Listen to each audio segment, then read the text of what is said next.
सुप्रभातम प्रिय विद्यार्थियों, आज हम 47वें श्लोक से अध्ययन करेंगे। अहो स्त्र कोपि त्वइप्सितो युवा चिराय कर्णोत्पल शून्यताम गते उपेक्षते य शतलम्बिनी जटा कपोल देश कलमाग्र पिंगला। अन्वय अहो त्वइप्सित कपि युवा स्थिरास्ति यह चिराय कर्णोत्पल शून्यताम गते कपोल देशे स्लत लंबिनी कलमाग्र पिंगला जटाउपेक्षते।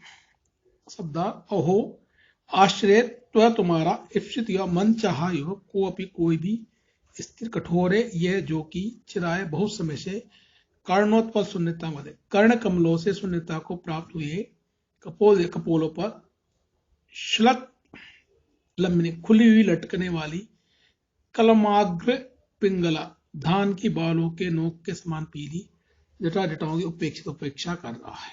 अनुवाद आश्चर्य है कि तुम्हारा अभिलषित कोई भी युवक बड़ा कठोर है, जो कि चिरकाल से कर्ण कमलों से शून्यता को प्राप्त हुए तुम्हारे कपोलों पर खुली हुई लटकने वाली धान की बालों के अग्रभाग के समान पीत वर्ण वाली जटाओं से उपेक्षा करता है।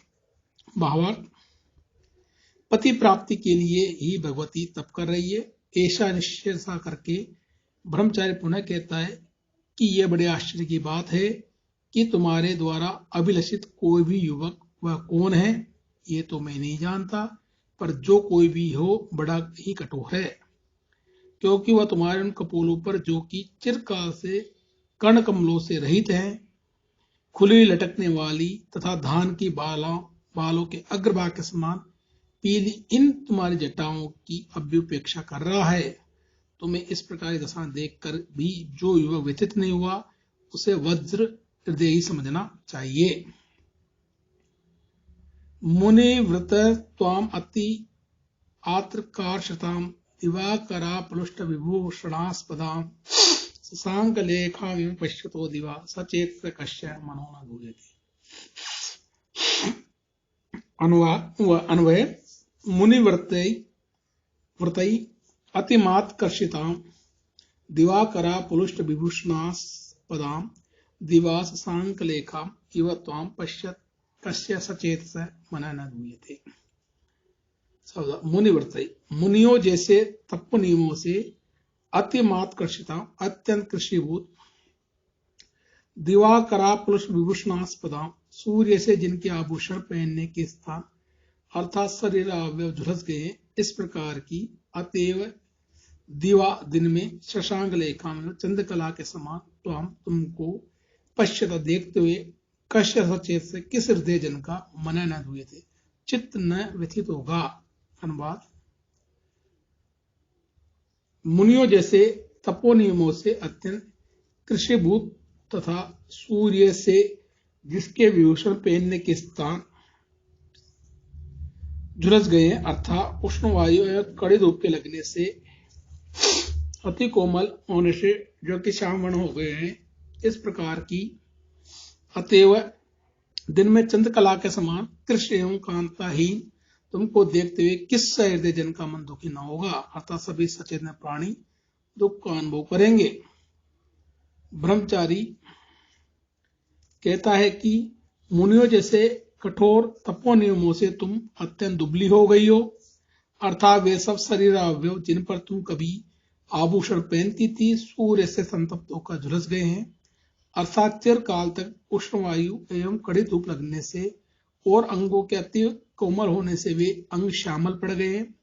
अतः इस समय तुम्हारी वही स्थिति है जो दिन में चंद्रकला की होती है, जैसी वह दिन में सूर्य से अतिकृष्ण एवं कांतिहीन हो जाती है, वैसी ही इस समय तुम भी हो रही हो। इस प्रकार कृष्ण एवं श्याम वर्ण की तुमको देखकर किस सहृदय जन का मन दुखी न होगा, अतः सचेतन दृष्टावश्य ही दुखी होगा। 49 अवयमि सौभाग्य मदेन वंचित त्वप्रियम य चतुरावलोकिन करोति लक्ष्यम चिरमश्य चक्षुषो न वकत्रम आत्मीय। अराल पक्षमण। अन्वय त्वप्रियं सौभाग्यमदेन वंचितम अवेमि ये चतुर अवलोकिन अराल पक्षमण अस्य चक्षुष आत्मीय वकत्रम चिरम लक्ष्यम न करोति। शब्दार्थ त्व तुम्हारे प्रियम ईप्सित प्रिय युवक को सौभाग्यमदेन सौंदर्य के मंद से वंचित ठगा गया अवेमी समझता हूं। यह जो चतुरावलोकन मधुर विलोकन करने वाले राल पक्ष तिरछे नेत्र लोमों वाले अस्य इस नेत्र के आगे आत्मीय अपने वकत्र मुख को चिरम देर तक लक्ष्य नहीं बनाता है। अनुवाद मैं तुम्हारे प्रिय को सौंदर्य के मद से वंचित समझता हूं, जो कि मधुर विलोकन वाले तथा तिरछे नेत्र लोमों वाले इस नेत्र का अपने मुख को देर तक लक्ष्य नहीं बनाता है। भावार्थ ब्रह्मचारी कहता है तुम्हारा वह प्रिय मेरी दृष्टि से निश्चय ही सौंदर्य मद से वंचित है, जिसने अब तक अपने मुख को इस मधुरा अवलोकशील एवं तिरछे नेत्र लोम वाले नेत्र का लक्ष्य नहीं बना पाया है। यदि वह अपने सौंदर्य के घमंड से विपलब्ध न होता तो अब तक अवश्य ही वह आपकी मधुरा अवलोकनशील एवं कुटिल कटाक्षपूर्ण दृष्टि के लक्ष्य में आ गया होता। अतः वह गर्ववंचित एवं निष्फल जीवन ही है। कियत् चिरम श्राम्यसि गौरी विधत्ते ममापि पूर्वाश्रम संचितम तपः तदर्थ भागेन लभस्व कांचितम वरम तम इच्छामि च साधु वेदितम। प्रसंग ब्रह्मचारी ने कहा कि कब तक तुम अन्वय गौरी कियत् चिरम श्राम्यसि मम अपि पूर्वाश्रम संचितम तपः विद्यते तदर्भागेन कांचितम वरम लभस्व तम च साधु वेदितुम इच्छामि। गौरी अर्थ शब्दात गौरी हे पार्वती कियत् चिरम कितने समय तक श्राम्यसि तपस्या जन परिश्रम करती रहोगी मम अपि मेरा भी पूर्वाश्रम संचित ब्रह्मचर्य आश्रम में एकत्रित किया हुआ तप विद्यते तप विद्यमान है। तदर्थ भागे न उसके आधे भाग से तुम कांक्षित मनोभिलषित वरम वर को लभस्व प्राप्त करो, तम उस वर को साधु भलीभांति वेदन जानना चाहता हूं। अनुवाद हे पार्वती कितने समय तक तुम तपोजन्य परिश्रम करती रहोगी, मेरा भी ब्रह्मचर्य आश्रम में एकत्रित किया हुआ तप विद्यमान है, उसके आधे भाग से तुम अपने मनो अभिलषित वर्ग को प्राप्त करो, मैं उस वर्ग को भली भांति जानना चाहता हूं। भावार्थ ब्रह्मचारी ने कहा कि इस प्रकार तुम कब तक तप करती रहोगी, मैं तो ब्रह्मचर्य आश्रम में तप किया था वह विद्यमान है, तुम उस मेरे तप के आधे भाग को लेकर अपने मनो अभिलषित वर्ग को शीघ्र प्राप्त कर लो, मैं भी उस वर्ग को भली भांति जानना चाहता हूं। इति प्रविश्य अभिहितां द्विजन्मना मनोगतम सानसाक संसितुम अथो वैश्य परिपार्श्ववर्तिनी विर्वार्तान अंजन नेत्रम मेक्षत।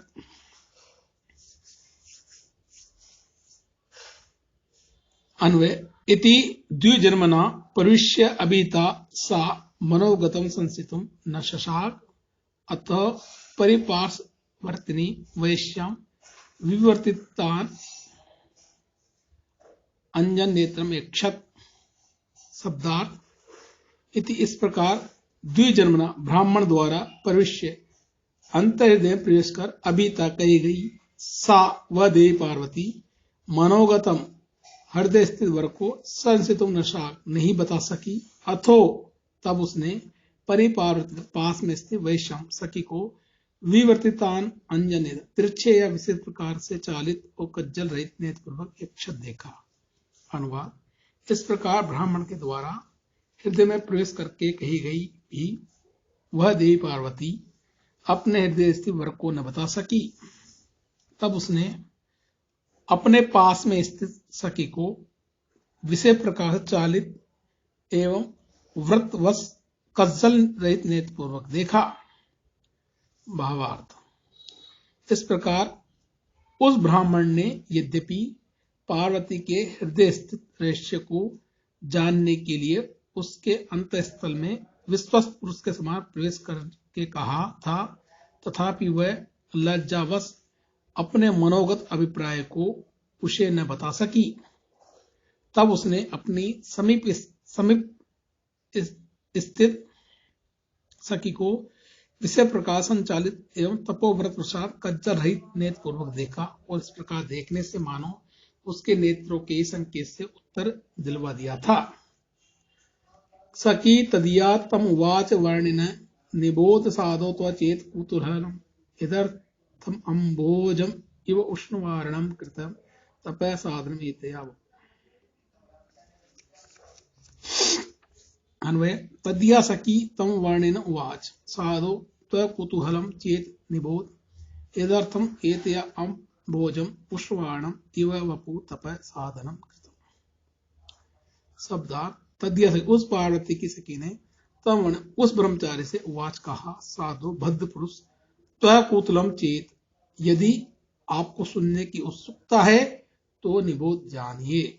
यदर्थम जिस लाभ के लिए एतिया इस देवी पार्वती के द्वारा अम्बोजम कमल को उष्णवाण छत्र के समान वपु शरीर को तप साधनम कृतम तपस्या का साधन बनाया गया है। अनुवाद। उसकी सखी ने उस ब्रह्मचारी से कहा, हे भद्र पुरुष, यदि आपको जानने की उत्सुकता है तो जानिए, जिस लाभ के लिए इस देवी के द्वारा कमल को छत्र के समान अपने शरीर की तपस्या का साधन बनाया गया है। भावार्थ। उस सखी ने पार्वती का संकेत पाकर उस ब्रह्मचारी से कहा कि यदि आपको सुनने की उत्सुकता हो रही है तो जानिए कि इसने किस लाभ के लिए कमल के लिए छत्र के समान अपने कोमल शरीर को इस उग्र तप का साधन बनाया है। अर्थात मैं इसकी तप प्रवृत्ति का कारण बता रही हूं, सुनिए। 53 एयं महेंद्र प्रवृत्ति अधिश्रिय चतुर्दिगिशान औमत्यमानिनी अरूपहार्य मदनस्य निग्रह पिनाकपाणि पतिम आप्तुम इच्छति। मानिनी इयम अधिश्रिय महेंद्र प्रवृत्ति चतुर्दिगिशान औमत्य मदनस्य निग्रह अपूर्हार्यम पिनाकपाणिम पतिम आप्तुम इच्छति। शब्दार्थ।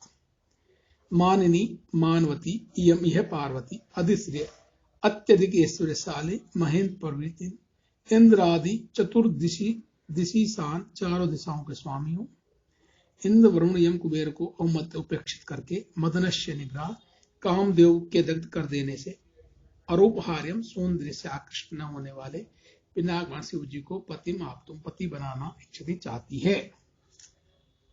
मानवती यह देवी पार्वती अत्यधिक ऐश्वर्यशाली, इंद्र आदि चारों दिशाओं के अधिश्वरों, इंद्र वरुण यम कुबेर को उपेक्षित करके कामदेव के दग्ध कर देने से सौंदर्य के वशीभूत न होने योग्य भगवान शिव को पति बनाना चाहती है।